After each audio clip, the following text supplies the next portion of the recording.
Shalom, bertemu kembali dengan Ibu Henry Linda Simanjuntak di video pembelajaran pendidikan agama Kristen dan budi pekerti kelas 12. Shalom anak-anak, selamat pagi semuanya. Shalom juga Ibu, selamat pagi Ibu Linda. Shalom juga Ibu, selamat pagi Ibu Linda Simanjuntak. Sebelum kita memulai pembelajaran kita hari ini, mari kita awali dengan berdoa. Topik pembelajaran kita hari ini, sikap gereja terhadap demokrasi dan hak asasi manusia di Indonesia, dengan bahan Alkitab, Matius 22 ayat 37 sampai 40, Amos 5 ayat 21 sampai 24. Indikator dari materi kita hari ini, yang pertama, menganalisis kasus pelanggaran terhadap hak asasi manusia serta memberikan penilaian kritis sebagai remaja Kristen. Menjelaskan arti pelayanan Yesus dalam kaitannya dengan kebebasan manusia. Ketiga, melakukan kegiatan di gereja masing-masing yang berkaitan dengan peran gereja dalam hak asasi manusia. Dan yang terakhir, menulis refleksi mengenai mewujudkan hak asasi manusia yang diikuti dengan kewajiban asasi sebagai orang Kristen. Pembahasan ini merupakan puncak dari 3 pembahasan sebelumnya mengenai hak asasi manusia. Pada pembahasan ini, anak-anak ibu akan mempelajari mengenai sikap gereja sebagai lembaga keumatan di bidang demokrasi dan hak asasi manusia. Karena gereja menyatakan misi Allah di dunia ini, yaitu memberitakan kasih, perdamaian, dan sukacita pada dunia. Dalam kaitannya dengan misi tersebut, gereja memiliki tanggung jawab dalam bidang demokrasi dan HAM. Bentuk tanggung jawab itu antara lain dengan memperdengarkan suara kenabian melalui pemberitaan dan pengajaran, serta menunjukkan keberpihakan bagi mereka yang menjadi korban pelanggaran demokrasi dan HAM. Pada jenjang SMA kelas 12, anak-anak ibu yang akan berusia 17 tahun maupun yang telah berusia 17 tahun akan turut serta dalam pemilihan umum yang dikenal dengan pesta demokrasi.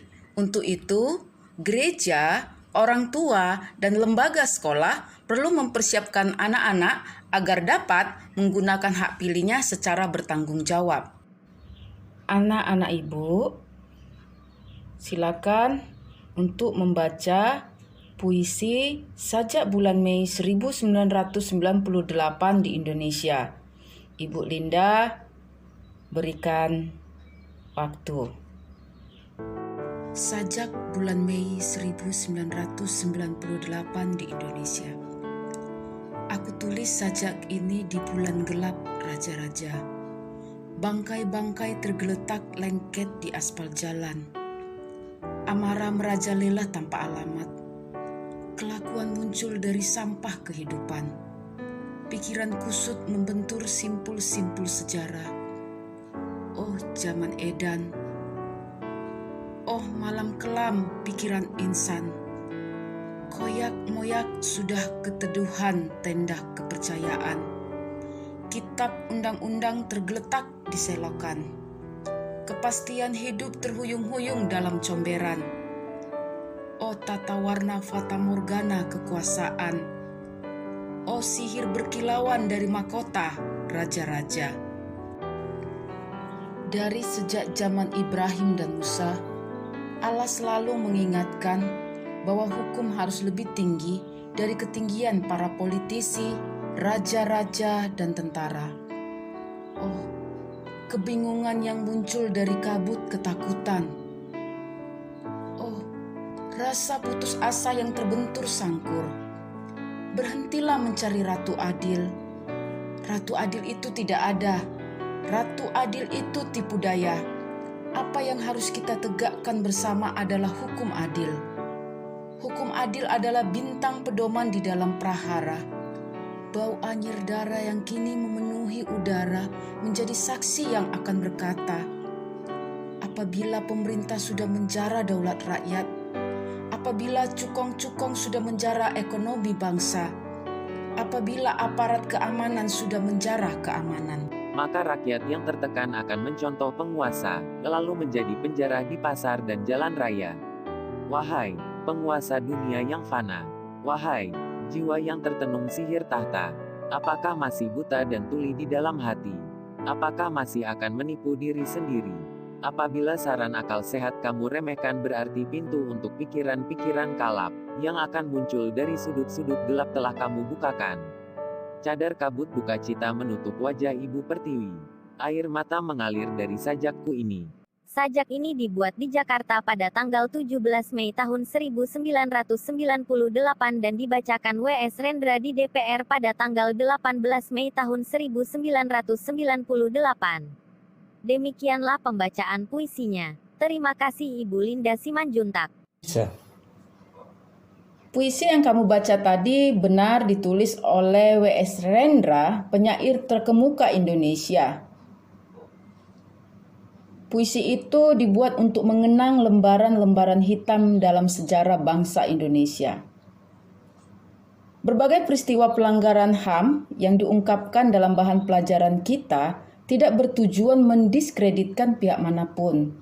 Dengan membuka peristiwa ini, kamu sebagai generasi muda dapat belajar dari kesalahan yang pernah dilakukan oleh generasi terdahulu dan termotivasi untuk mewujudkan demokrasi dan HAM dalam kehidupanmu. Bagaimana hak asasi manusia menurut Alkitab? Mohon penjelasannya Ibu Linda Simanjuntak. Dalam Injil Matius pasal 22 ayat 34-40, dikisahkan tentang seorang Farisi yang bertanya kepada Yesus tentang apakah hukum yang paling utama. Dia berharap bahwa hanya ada satu hukum yang perlu dilakukan agar hidupnya menjadi sempurna. Namun Yesus ternyata menjawab lain, ada dua hukum yang paling penting dan paling utama, yaitu mengasihi Allah dengan seluruh keberadaan kita dan mengasihi sesama kita seperti diri sendiri. Lalu Yesus mengatakan bahwa kedua hukum itu sama pentingnya, walaupun hukum yang pertama itu disebutnya sebagai hukum yang terutama dan yang pertama. Artinya, tidak mungkin orang hanya mengasihi Allah tetapi tidak mengasihi sesamanya sendiri. Hubungan yang baik dengan Allah harus terwujud dalam hubungan yang baik dengan sesama. Hubungan vertikal antara manusia dengan Allah harus terwujud pula dalam hubungan horizontal antara manusia dengan sesamanya. Dalam 1 Yohanes 2 ayat 9, barang siapa berkata bahwa ia berada di dalam terang, tetapi ia membenci saudaranya, ia berada di dalam kegelapan sampai sekarang.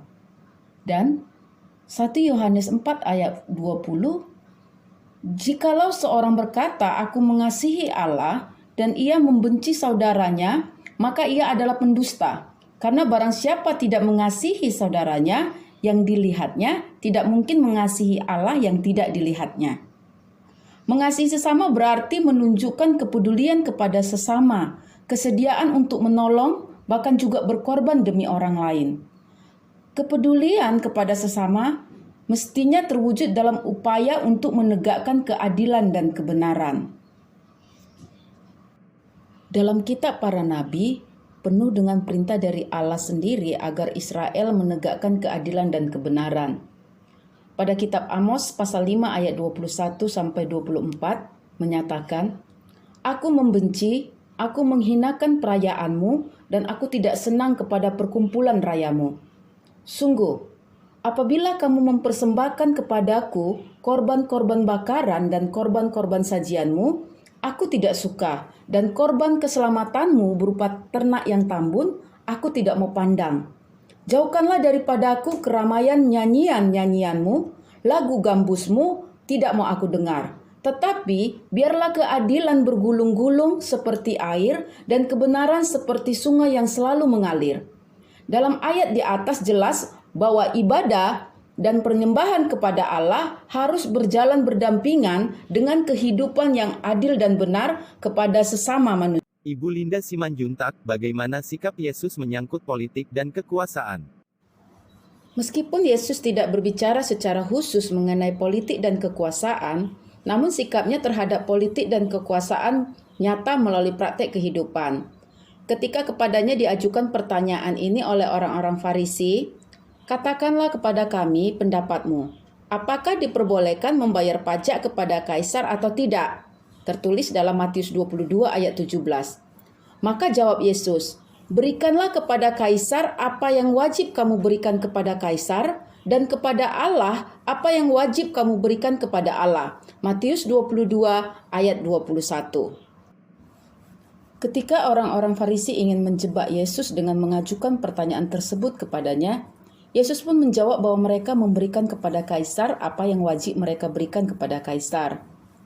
Artinya, setiap orang harus mempunyai keprihatinan tertentu terhadap kesejahteraan sosial politik negaranya dan harus taat sebagai seorang warga negara. Sedangkan pemerintah harus melaksanakan suatu tanggung jawab yang berasal dari Allah. Rasul Paulus memperkuat sikap Yesus ini dalam kitab Roma pasal 13 ayat 1-7 yang menyatakan orang Kristen harus taat kepada pemerintah, namun hanya mereka yang layak dihormati dan ditaati saja. Artinya, jika mereka yang berkuasa tidak menjalankan kekuasaannya dengan benar, maka mereka tidak patut dihormati. Ketaatan dan hormat diberikan bersamaan dengan sikap kritis, objektif, dan rasional. Bagaimana dengan gereja kita sendiri? Mohon penjelasannya Ibu Linda. Kesadaran orang Kristen atau gereja di bidang hak asasi manusia semakin meningkat seiring dengan terjadinya peristiwa-peristiwa yang dianggap merugikan mereka. Mungkin maksudnya peristiwa Situbondo, Ambon, Poso, Ternate, dan lain-lain. Hal ini menunjukkan bahwa kesadaran akan hak asasi manusia belum sepenuhnya dihayati, sesuai dengan panggilan gereja sebagai orang-orang yang sudah ditebus dan dimerdekakan. Mestinya mereka menjadi pelopor dan penggerak bagi penegakan hak asasi manusia dan demokrasi. Di berbagai tempat di dunia, kita menyaksikan tokoh-tokoh gereja yang ikut turun memperjuangkan ditegakkannya hak asasi manusia. Misalnya pendeta Dr. Martin Luther King dari Amerika Serikat, Uskup Desmond Tutu dari Afrika Selatan, Kim Dae-jung dari Korea Selatan yang pernah menjabat presiden negara itu. Dari Indonesia ada Dr. Yap Thiam Hien, Pendeta Rinaldi Damanik dari Poso, Ibu Yosepa Alomang atau Mama Yosepa dari Papua, Ibu Ade Sintompul dari Jakarta, dan lain-lain. Ibu Linda Simanjuntak, apakah kami harus menjadi pejuang HAM dan demokrasi seperti tokoh-tokoh tersebut? Buat anak-anak ibu, kamu tidak perlu dan tidak mungkin menjadi sama seperti dengan tokoh-tokoh tadi. Mulailah dengan hal yang paling sederhana, berani berkata benar dan bersikap benar serta jujur. Berani membela kebenaran dan bukan membela orangnya. Konsekuensinya, sekalipun seseorang itu teman atau sahabatmu, tetapi jika dia melakukan kesalahan, kamu mampu mengatakan padanya bahwa ia salah. Tidak mudah melakukannya, tetapi belajarlah untuk melakukannya. Siapakah yang dimaksud dengan gereja itu? Gereja tidak lain daripada orang-orangnya, kita semua. Setiap anggota gereja, termasuk kamu sendiri sebagai seorang remaja Kristen, harus ikut serta di dalam tugas ini. Kita semua perlu berjuang dalam pembebasan banyak orang Indonesia dari keterkungkungan dan belenggu oleh berbagai hal. Kemiskinan, konsep tentang kedudukan laki-laki dan perempuan yang keliru, konsep tentang kebebasan beragama dan keyakinan, dan lain-lain. Untuk melakukan semua tugas itu, gereja dan kita semua dapat bekerja sama dengan orang lain yang berbeda keyakinan namun memiliki kepedulian yang sama. Kita sadar akan keterbatasan kita untuk melakukan semua tugas tersebut sendirian. Kesimpulan materi kita pada pertemuan hari ini, gereja sebagai persekutuan yang telah dipanggil dan dimerdekakan, hendaknya turut serta memperjuangkan kemerdekaan dan kebebasan bagi umat manusia tanpa kecuali. Gereja tidak boleh sibuk hanya memikirkan dirinya sendiri saja, karena tugasnya di dunia justru menjadi pelayan Allah dan sesama. Gereja hadir di dunia justru untuk serta menghadirkan tanda-tanda kerajaan Allah. Artinya, gereja dipanggil untuk mewujud nyatakan kehendak Allah di tengah-tengah dunia, yaitu keadilan, kebenaran, pembelaan kepada kaum tertindas dan teraniaya. Untuk maksud tersebut, gereja perlu mendidik warganya agar mengerti dan sadar akan pentingnya perjuangan dalam menegakkan hak asasi manusia sebagai kehendak Tuhan. Gereja juga perlu bekerja sama dengan semua pihak, para pemeluk agama lain maupun berbagai LSM yang memiliki kepedulian yang sama. Karena ini adalah sebuah perjuangan besar yang tidak akan dapat dilakukan hanya oleh orang Kristen dan gereja saja. Keberpihakan dan keterlibatan gereja dalam demokrasi erat kaitannya dengan masalah-masalah kemanusiaan dan keadilan. Karena yang diperjuangkan oleh gereja adalah harkat dan martabat manusia, baik sebagai personal maupun sosial dan bukan kekuasaan.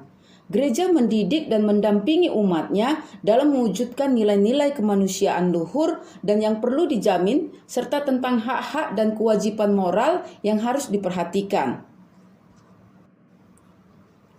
Iman Kristen menuntut keberpihakan serta kegigihan gereja sebagai lembaga maupun sebagai persekutuan orang percaya yang berjuang bagi perwujudan keadilan dan kebenaran untuk semua orang tanpa kecuali.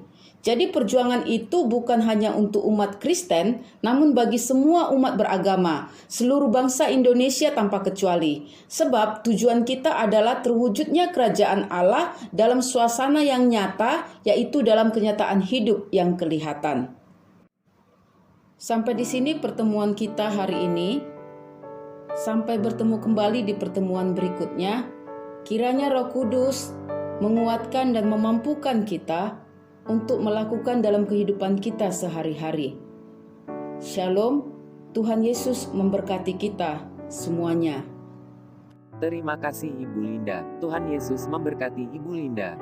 Terima kasih Ibu Linda Simanjuntak. Tuhan Yesus memberkati Ibu. Terima kasih sudah menonton video pembelajaran pendidikan agama Kristen dan Budi Pekerti SMA kelas 12 yang dibawakan oleh Ibu Henry Linda Simanjuntak. Semoga bermanfaat dan jadi berkat bagi kita semua.